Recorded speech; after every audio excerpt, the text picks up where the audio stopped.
It's the Last Stand Podcast. And here's your host, Brian Custer. That's right. Welcome to the Last Stand, where we bring you the unfiltered, straight talk from some of the biggest names in sports and entertainment.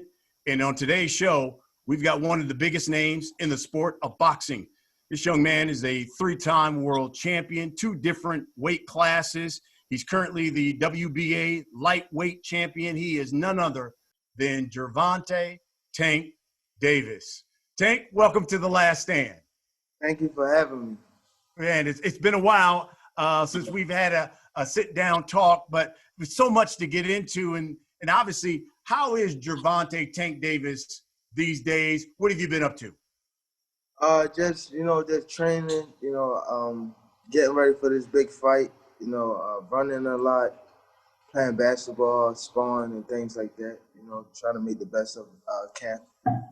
What is it like been for you as you prepare, as you talked about, for this huge fight? Because we have already seen boxing has been back. We've seen some fighters not make weight. We've seen some fighters look rusty. What have you been doing to make sure that when you step back into the ring, you're in top shape and ready to go? I actually, moved my camp to Vegas, and I had a longer camp. I normally do an 8-week camp, but I started 12 weeks out. So just, try to prepare as much as I can, because I know that Leo, he's going to bring a lot to the table.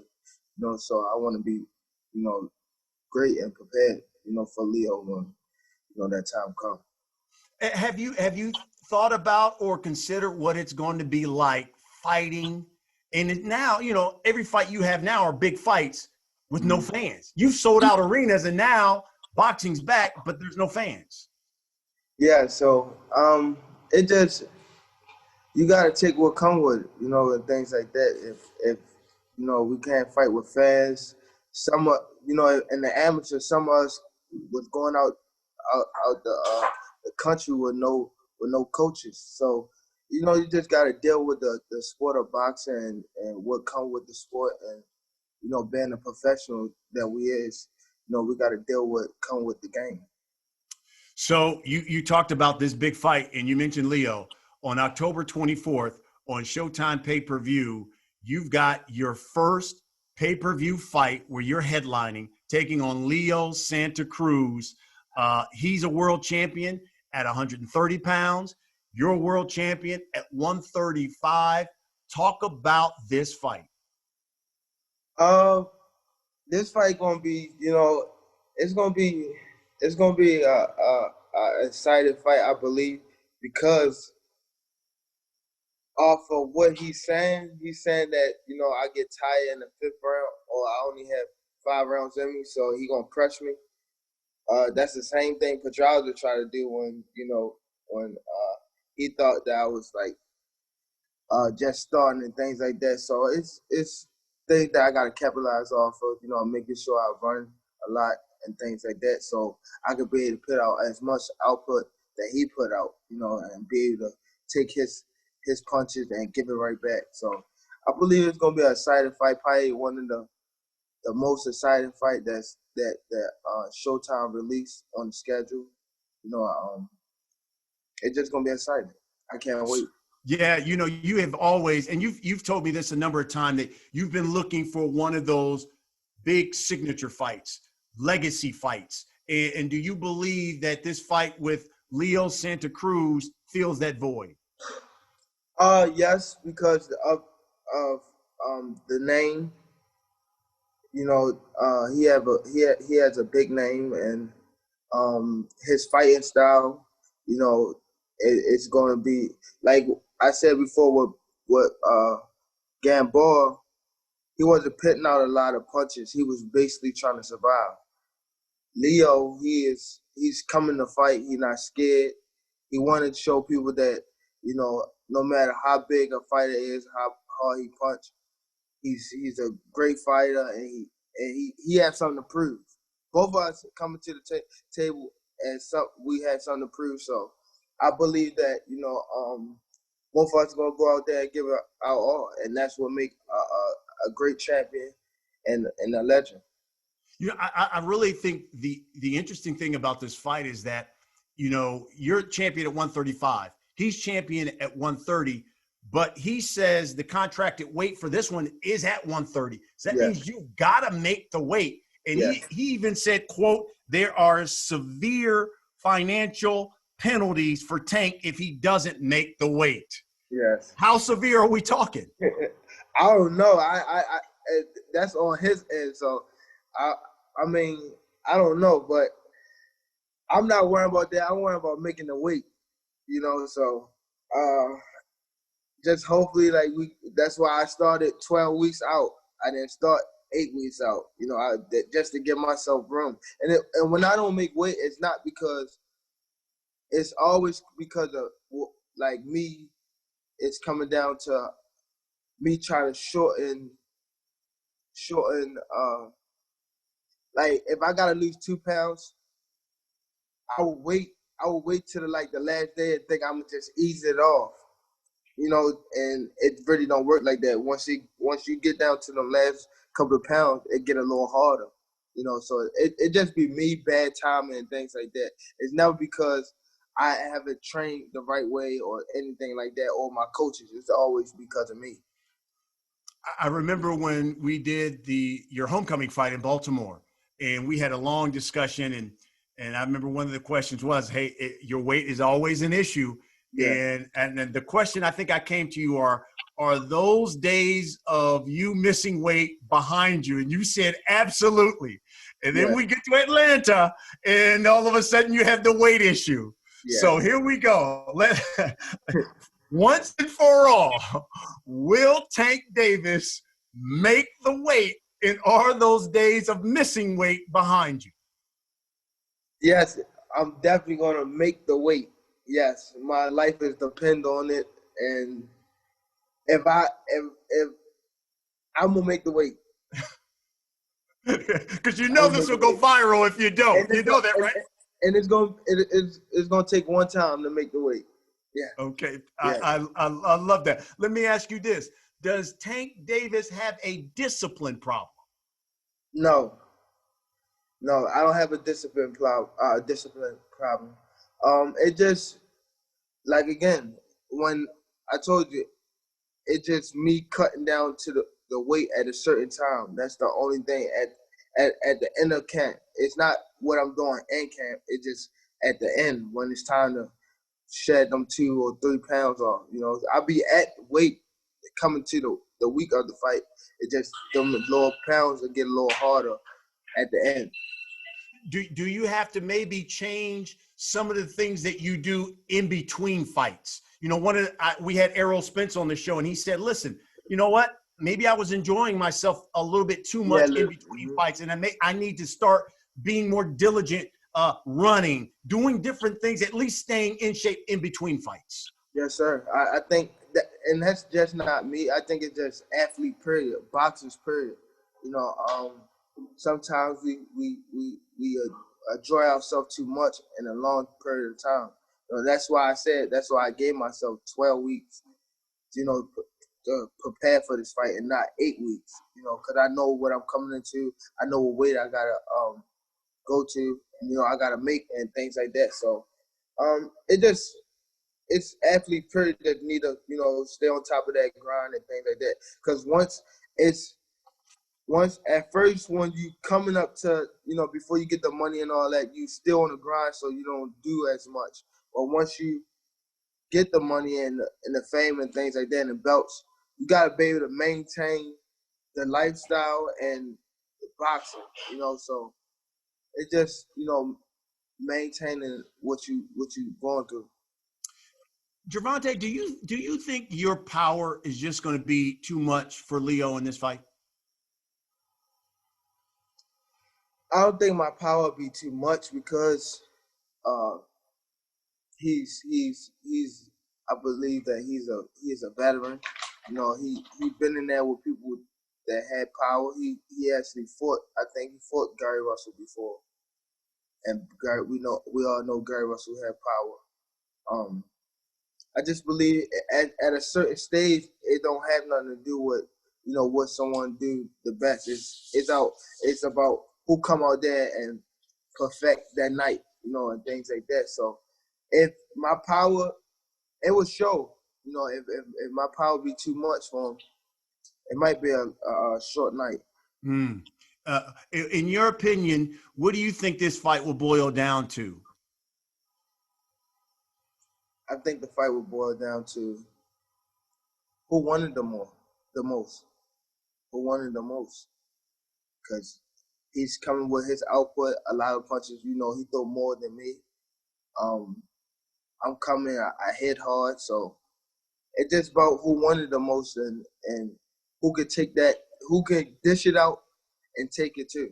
So the one thing you've always told me and told a lot of people is that you see yourself as the next pay-per-view star. And now here's your opportunity. I've even heard other fighters say the same thing. We had Danny Garcia on this show, and he said, I think the next star of boxing is Gervonta Davis. He keeps his head on straight. Tell me why. You even used the hashtag the one. Tell me why, in your opinion, Gervonta Davis is the one when it comes to the future of boxing. I believe I'm the next star, pay-per-view star, because it's not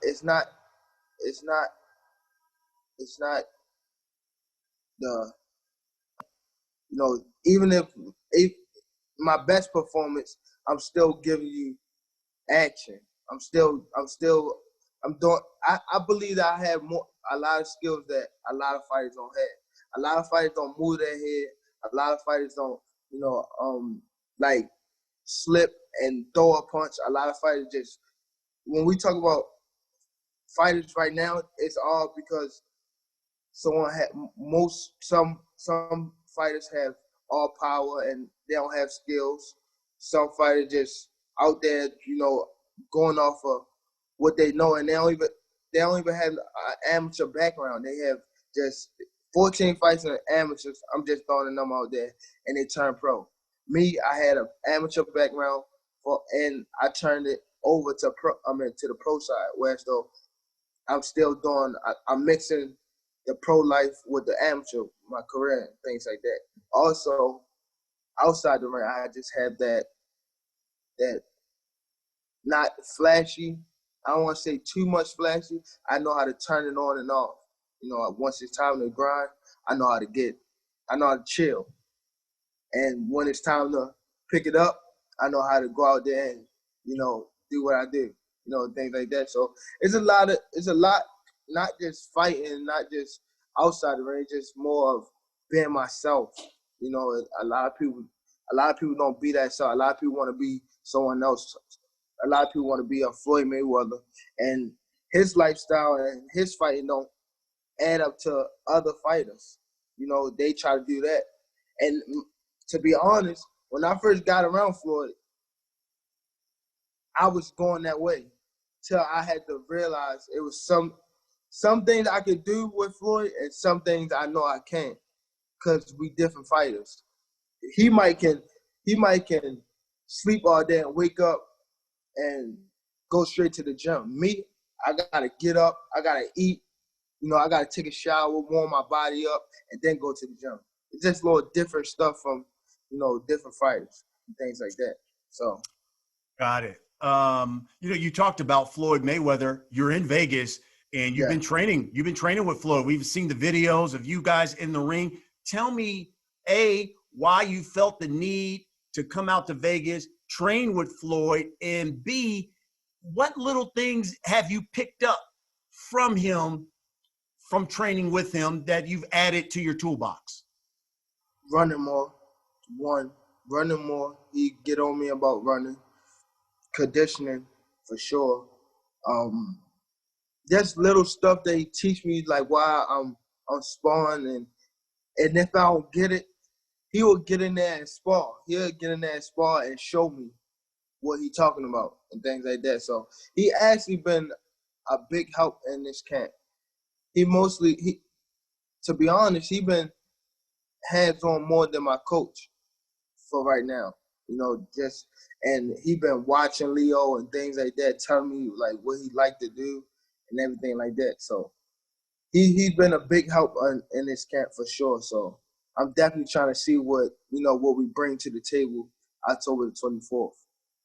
And do everyone always talks about how smart he is in the ring. Do you get a sense of that when you're training with him from some of the stuff that he's been telling you and teaching you? Yeah, he's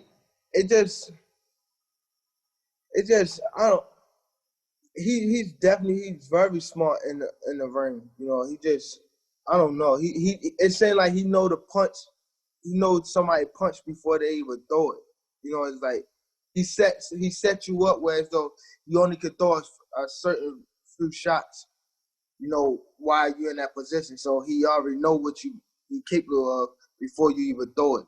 So I believe he probably one of the smartest fighters still now than a lot of fighters. Another video I think that kind of went viral was you sparring with Ivan Redketch. Oh, yeah. And so we saw the video of you sparring with Ivan Redketch, and then minutes later, Ivan Redketch is all upset about it and even said, hey, look, Tank is fat. He's this, he's that. Yeah. Tell me what happened there and why the dust up. We actually came up to the gym. I went to Buddy Gym, one of the coaches in LA, and I forget who, and Richardson Hitchison was with me, and he had sparring, so when I'm with Richardson Hitchison, he always bringing me to the gym, like cause he's still on the come up, so he always go to the gym a lot. So when I'm around him, I go to the gym a lot. So he had sparring, and then matter of fact, 40 set the sparring up, and it was like I was going to spar Redketch. So I'm like, all right, cool, boom. We get in there. So it was like a little, how you try to figure a fighter out the first round, boom. So we figured each other out, boom. So I started taking it to Ivan. So once I started taking to him, I started catching him with shots, and then it was too easy. It was too easy. And then I was about to knock him out. So and where I'm from and in the area I'm from, if you about to knock somebody out, like if you have not a relationship, but you care a little bit, you just get out the ring. It's like nothing. You're not doing nothing to teach me something, and I'm not even doing nothing for me to learn anything. So get out the ring. If I'm not gonna knock you out, then it's might as well get out the ring. And that's what you're saying. Me beating him up, and then I just got out the ring like that. And then he just took it beyond. I don't know. And I told him he shouldn't even fight 140. Because if he can't take my punches, 140, they probably hit way harder than me. So it's no reason. And then I'm surprised that Danny didn't get him out of there. Let me ask you this. Javonte, what do you think is your best weight? Your best weight to fight at? I really didn't like fighting at 35. I like fighting at 30. 130 right now, you believe is your best weight? Yeah, because when I'm small, I'm way quicker. I can throw a lot of punches. I'm stronger. I'm strong at 30, whatever weight class I am, but I feel like 130 that's a weight that I can become that big star. 35 too, but 30 is like, even if I fight 35, I would rather try to come more so at least 32 and be like a good 36 at fight night. You mentioned this about Leo Santa Cruz, but I'll go ahead and quote him. He said, quote, talking about you, he's strong for the first 4 or 5 rounds. We must be careful that he doesn't catch us with any punches in those rounds. But after that, he gets tired. And that's where my experience comes in. I'm going to go right at him, and then I'm going to drown him, put pressure on him, and this is how this fight must be, end quote. What's your response to that? My response to that is we can't go off of I only have 5 rounds because I knocked Pedraza out and I knocked Pedraza out in the 7th round. I knocked Gamboa out in the 12th round. So we can't just go off of he's saying that I only have 5 rounds. It's much so that he think he gonna put pressure on me for them 5 rounds. I mean for them 5 rounds, and then on the back end he gonna try to like swarm me. It's not gonna work like that. He gonna come in there and try to press me, and he gonna feel the power, and then it's gonna wind up in the early night like Pedraza because they try to overpress me, think I'm gonna get tired when I'm not. I'm. He say his experience gonna get him the win. I have experience too. I've been fighting since I was 7 years old, so I know what to do with somebody pressing me and things like that. I know I can grab and hold them, catch my breath, and let off shots and grab again. And he don't have no. We'll see October 24th. I got you. Yeah. I got you. Leo's not the only guy. It seems like you have become the guy that everybody wants to call out for some reason. Let's start. And I'm going to name a fighter and you just give me your response. Devin Haney gets on Instagram. He posts your picture, your face in a Donald Duck body, and says that you're just one of the number of fighters trying to duck him. Devin Haney. You look like I duck a Devin Haney. Clout baby. We're going to call him Clout baby. You looking for the clout. Ryan Garcia.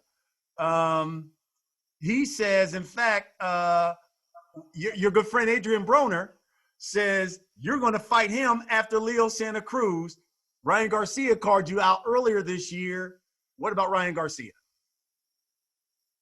Ryan Garcia, baby. He's a baby.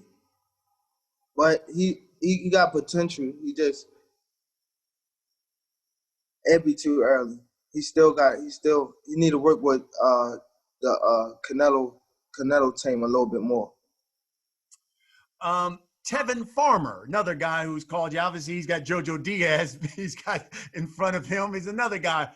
Your thoughts on Tevin Farmer?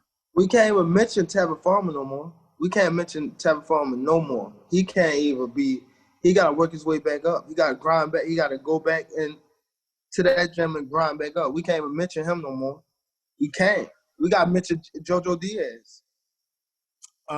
Gary Russell Jr., another guy who said he wanted to fight you. Your thoughts on Gary Russell Jr.? Gary Russell Jr., I believe he's too small. Gary Russell Jr., I don't think that's a fight that makes sense right now because it's we looking at, if we building a star, we want somebody that can pit butts in their seats. Gary Russell's still fighting in, that small MGM. We need somebody that can fill the big MGM in the T-Mobile Center. So it don't make sense. We're going after this. Right. And then the one everyone always asks you about is Vasiliy Lomachenko. Lomachenko, if we get past our few guys that we got ahead of us, because we can't look past our opponents that we have in front of us, then we can make it rock. I think it's probably time, or if not, definitely not this year. If not next year, then 2022. I believe the beginning of 2022 we can make it happen. I always ask the guys, especially fighters who we have on the show, this question. If it was up to Gervonta Davis, give me your next 2 opponents. Definitely Leo and Brian Garcia. Why I say Leo and Brian Garcia? Because for one, Brian Garcia have a he's picking up a good crowd. He's like a he like an Oscar coming up. Not more big as Oscar, but he have a crowd. So it's good once you have somebody that have people behind them, and you know where you trying to go at. Then it's good to bring that together. So. The one thing that I always respect about fighters, and really what I respect about you, is how you guys, a number of fighters, have come from really environments that could have drowned you, and yet here you are. A lot of you have made a lot of money, world champions, and I respect that. And for those who really don't know your story, so to speak, give us just a sense of when Gervonta was a little guy, and how your parents, they had their issues. You foster home. Give us just a touch of what you had to go through. So when I was younger, my mom and dad was on drugs. So once they was on drugs, my mom left me and my brothers. I got three brothers, but two on my mother's side, and I was the baby. So one of them already was taken away. The middle brother was already taken away because my mom dropped him or something like that and broke his leg. So he was already taken away to his father's side. So me and my oldest brother, the oldest out of everybody, we was together, and my mom left us in the house by ourselves. So they took us away. My grandma fought about like 2 years to get us back. So once we got back with my grandma, we was like the new kid on the block. And I was always the fighter. I don't know why, but I was always the fighter. So I used to fight for my brother and everything. So one time I fought, and I fought inside in front of my doorstep, and so happened my uncle walked out the door. So when he walked out the door, he seen us fighting. But my uncle is the type, he gonna let me fight. He just watching. But then after the fight, a couple of days, he took me to the gym. Because I was fighting a lot in school and things like that too. So he took me to the gym. And it wasn't so much of me liking boxing. It was just me around other kids and like what's going on, then how they was treating me like one of their child. So I fell in love with the gym. So and once I fell in love with the gym, I used to, after school, I'd run straight to the gym and not even come home. I'd go straight to the gym. When you look at your childhood, how what you had to endure as a child, how has that played out in the type of fighter that you are in the ring? It just I believe that that's why a lot of people gravitate to me, because they feel that what I've been through, it shows in my fighting game, because like I take what I seen from the streets to boxing. That's why I say if you don't have, it got to be somebody that's like a different race that had my background, but like different, and don't care what I had going on to beat me, or you're not going to beat me because of I think like I take what I learned from the streets to boxing. Once I'm in there, it feel like I'm ready to not. I don't want to say kill, because we had fighters that got killed inside the ring, so I don't want to say kill, but it's like my expression. I let what I've been through, I let it out inside the ring. Wow. That's why. Yeah. I want to ask you a couple of tough questions here, because earlier this year in February, TMZ had that video, and the thing went viral. It was when you grabbed the mother of your daughter, like around her neck, and you pulled her out of the arena. And you admitted on Instagram that you had been aggressive with her. This is a great opportunity just to explain what happened, and because I know there were a number of people who were disturbed when they saw that. Yeah, it was so happening. I've been around my baby mother since I was probably about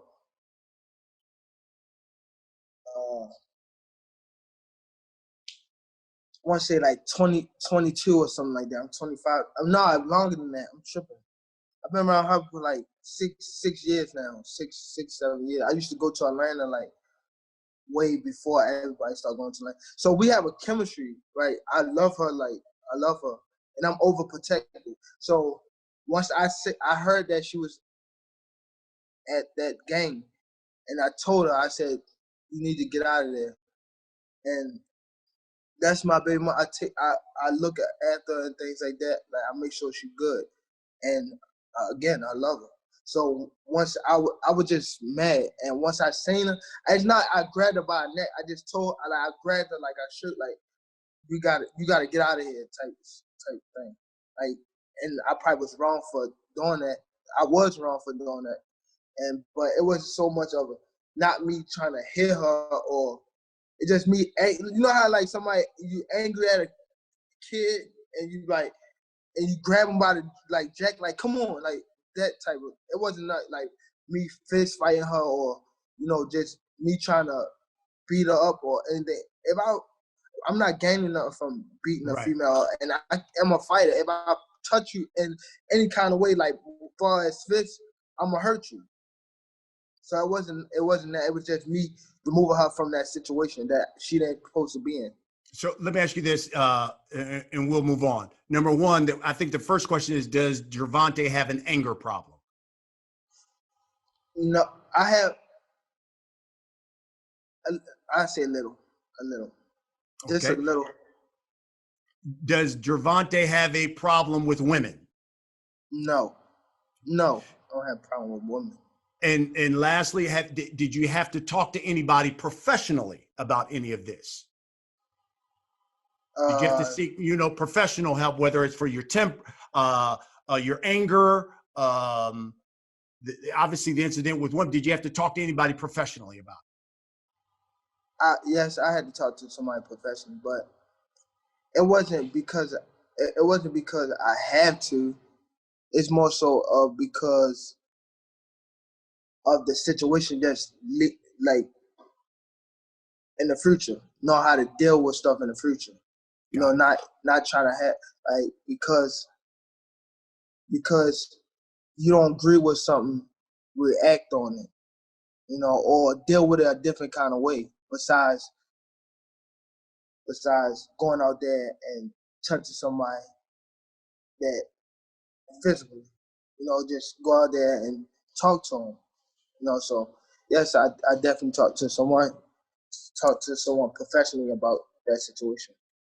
One thing too, I thought was interesting, and he's a friend of yours, is Adrian Broner. And, I think from the outside, so many people look at him as a bad influence. But, we had Errol Spence on the show. Errol Spence talked about the great advice that Adrian Broner gave him about just trying to deal with fame and knowing how to balance that type of thing, and knowing that when you're coming into a lot of money and becoming a champion, that you're going to have so many things coming at you, and knowing how to balance. And he talked about all the great advice that this guy has, and he's almost become like a mentor for him. And I was like, wow, I think a lot of people would be surprised that that kind of advice comes from Adrian Broner. Yeah, because Adrian came up on a fast pace. So Adrian, he wasn't nobody that shied away from the people that was coming up. He was always the person that person to help. That's why if you see me now, if I have a fight, I always have someone like people on the undercards or things like that. Like I have people that I train with on the undercards, or even having them around me, showing them what not to do and what to do, because I got it from Adrian. Adrian was the person that he came in the sport. I mean, when I first came around, I didn't even know Adrian. Adrian was always coming to the amateur. It was just him. Adrian always came to the amateur fights, hitting on like Sean, the amateurs love. Adrian always. That's why I was able to get what, not say to get what out, but that's who I knew who to go through. because Adrian always was. I seen Adrian with Al, I seen Floyd with Al, and things that Al was doing for the fighters. So Adrian was always the type of person that he never hate. He always, even if he doing wrong, he'll tell you this not what to do. This what you should be doing this. And if you out of line, he'll tell you like you out of line. Like he'll tell you like for sure, like no matter what. I don't care if you're bigger than the age, he'll let you know like you out of line for that and things like that. That's So good stuff. Adrian definitely, he definitely in the sport, he probably had in the sport. Like if you look at Adrian like talking wise, then you'll probably brush him off. But if you really get to know Adrian and like be around him, you'll love him. What's the biggest misconception you think about Gervonta Davis? People from the outside who don't know you, biggest misconception they have about Gervonta Davis? As far as how they see you as a person. Not a boxer. Not as a boxer.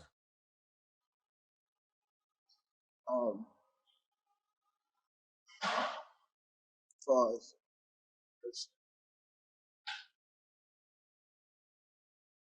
I want to say I'm goofy. Like if I'm around you, if I'm not goofy when it comes to people that I don't know, but if you know me and we're around each other, I'm always playing. I'm not an angry guy. Like people probably think that I'm an angry guy, and it's easy to get me mad for sure.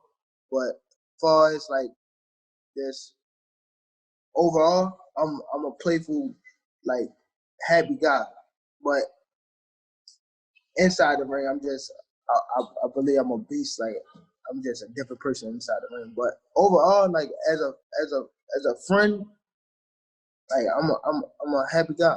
Like I'm a playful guy. I play all the time, things like that. But people get off of they see me and my grandma always used to tell me like, why you look so mad all the time? But it's just like my face, like it's just how I look. Like I don't be mad. It's just how I look. Who does Gervonta Davis like to watch fight?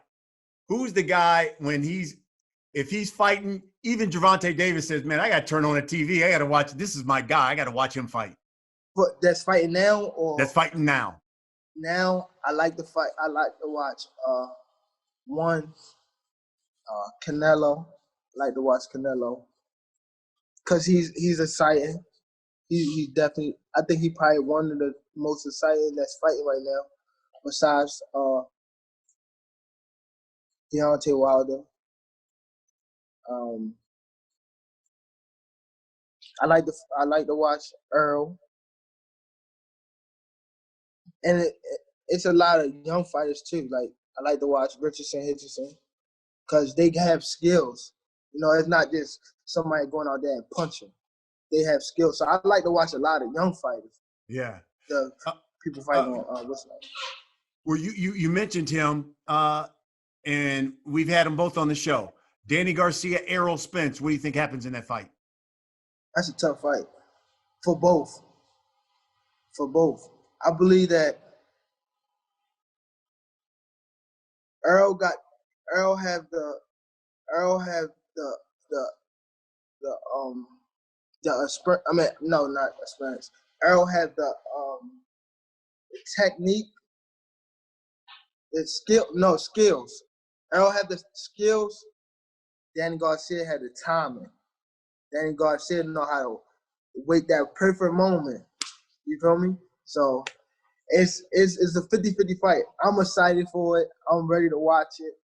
I'm gonna be on the edge of my chair and things like that. That's another great fight for the sport, and I can't wait. It's nobody I could go for. It is somebody I could go for because I'm more so close to Earl. But again, everybody don't know that Danny Garcia gave me an opportunity to spar him before when he was fighting for Zed. When I was coming up, I sparred Danny Garcia for Zed. So he gave me that good opportunity. I'll never forget him for that, and thankful. And I am thankful for that. So it's 50-50 to me. And they both, again, both been on the show, both talked about you and had nothing but high praise for you as well. Tiafoe and Lopez and Loma, that fight. Tiafoe had the youth. He's strong. He has skills. Loma just a veteran.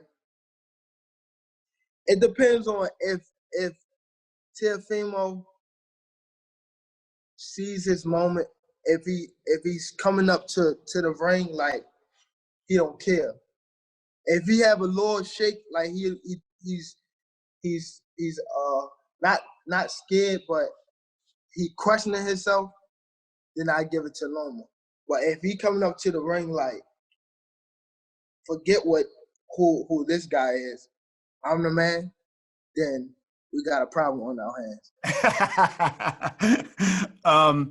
Gervonta, people who watch the show, we always like to interact with them and we let them ask questions on social media, and a number of them for you. Let's start. This guy, Stephen Fulton, Cool Boy Steph's asked the question, what tattoo is next? Because you got a whole lot of them. He said, what tattoo is next for Javonte Tank Davis?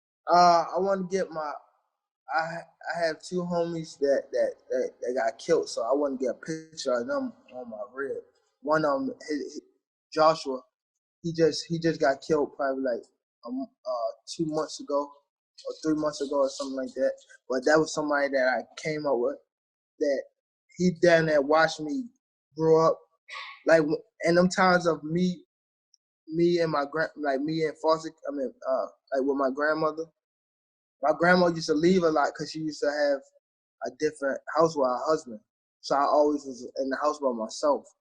So he used to come grab me from the house, and like I used to stay with him, and he'd take me to school and things like that. So he was somebody that was really close to me, and like made sure I was okay. Like not a father figure, but a big brother, like a big brother I never had. Like he always gravitated me and like made sure like nothing happened to me and things like that. So definitely that would be my next tattoo. How many do you have? How many tattoos do you have? I have a lot. I can't even count. Oh my God! Yeah, that body is covered in ink. Drew on Twitter asks, "Why haven't you wanted to fight Lomachenko?" It's not me. It's definitely not me. If it was for me to fight, if it was up to me to fight Lomachenko, we then I'd be fighting on this on this Zoom right now. So it's not me. It's just politics and coming to the right agreement. Bruce on Twitter asks, "What weight class do you see yourself ending your career at?" 140, pushing myself to 147. If I'm healthy. If I'm healthy. Gervonta, we've come to the last segment of this show. We call it the last stand. I'm going to ask you a series of questions. Gervonta Tank Davis, you give me the first thing that comes to your mind. You ready? Yes. First thing that comes to your mind when I say Jermall and Jermell Charlo. Crazy power. Crazy power. Gervonta Tank Davis aside, who is the next big star of boxing? Next big star of boxing. Next big star of boxing.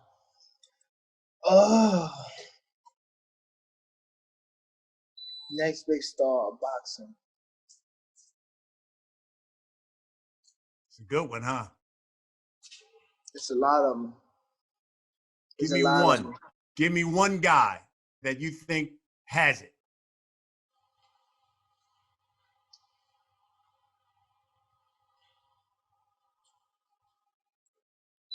Damn.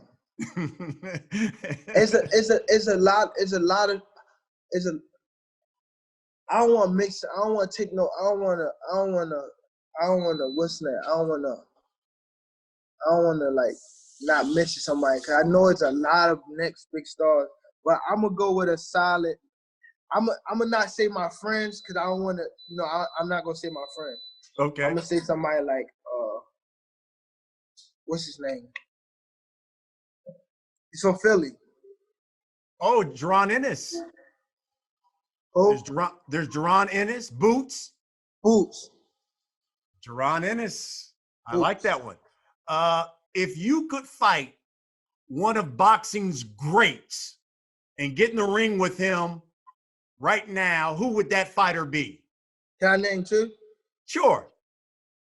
I would want to fight Floyd just to have that the experience, not just win or lose. I don't care about none of that. Just to have the experience and see what he actually brings to the table, because it's different when you actually in there. And Sugar Ray Leonard was a bad info. What is called mofo. He was a bad mofo. And then lastly, who's the one fighter that just ticks you off? I mean, when you see him, he talks, he just rubs you wrong. Who's that one fighter? It's still Tevin. Tevin Farmer, huh? Still Tevin. Tevin Farmer, huh? Yes, it's still Tevin. Still Tevin. Gervonta Tank Davis. Man, let me tell you something, young man. I always appreciate the time you give me. This has been a lot of fun. Yes. I wish you nothing but the best of luck, obviously, in this big fight. You've always said that you're going to be the next pay-per-view star, and now it's here. Yes. Now it's here. And, folks, that's what we do here on The Last Stand. We bring you the biggest names in sports and entertainment, just like Gervonta Tank Davis. Thanks for watching. We'll see you next week.